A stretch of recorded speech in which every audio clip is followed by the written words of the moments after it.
So this was a fantastic opportunity for me to come and work with this nonprofit global arm to help educate the congressional staffers and congressional leaders about the problems affecting Armenia that are also very relevant for the United States.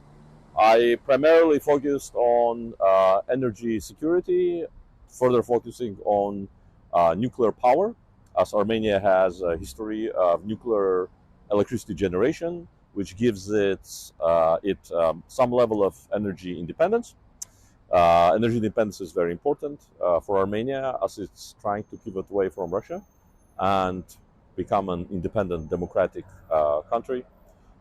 The meetings were very fruitful. I learned a lot by hearing to my colleagues on the panel, hearing their point of views and their testimonies on topics of human rights and security. The conversations with the congressional staffers were very interesting as they give an insight as to how policy decisions are being made, what affects those policy decisions, and how one, as an academic, could affect those policy decisions. Things that we had, like the one that we just had on the Hill earlier today, are so incredibly crucial for understanding the landscape that we have right now and seeking international legal accountability mechanisms, and using really platforms like this to sort of invite members of Congress and staffers on the Hill throughout the Senate and the House to sort of engage with us and to understand what are the needs, first of all, of the refugees from Nagorno-Karabakh,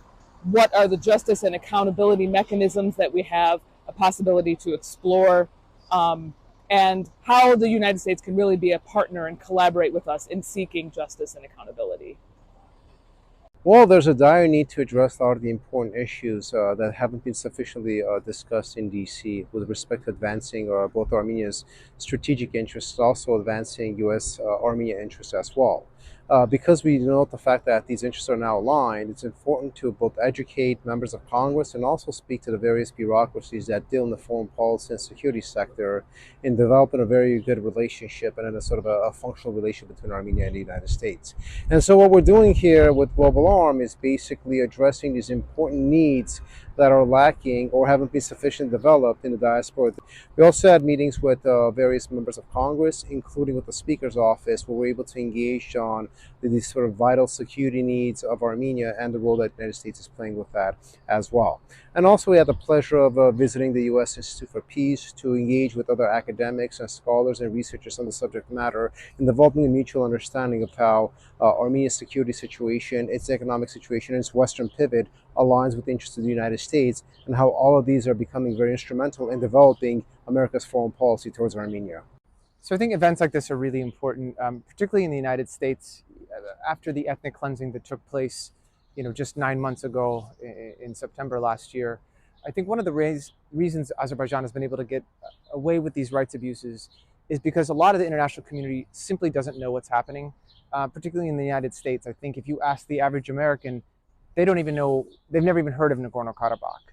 So spaces like this really provide an opportunity to share what took place and hopefully engage lawmakers and push them to respond to what happened in September last year. Today, as a human rights lawyer, I talked about the rights abuses we've documented on the ground.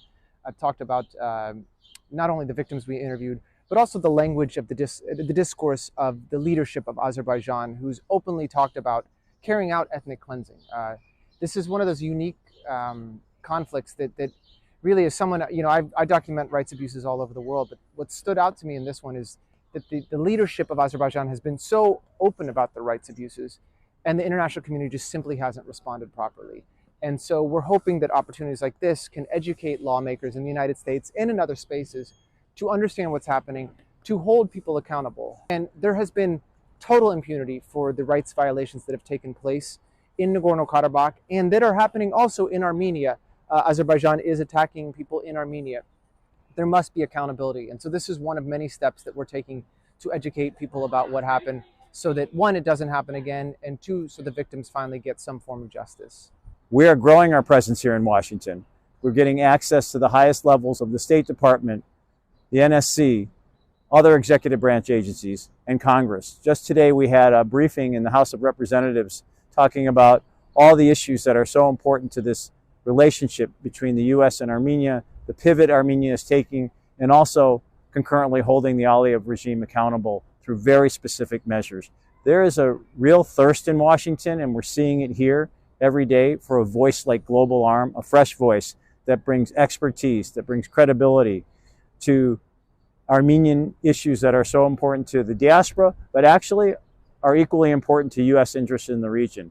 I'm very happy with the progress we're making here at Global Arm, and with the reception we're getting from key decision makers. I have the Capitol behind me, as well as those down the road here on Pennsylvania Avenue, in the executive branch, at the State Department, at the U.S. Institute for Peace, at the Commerce Department, the Agricultural Department.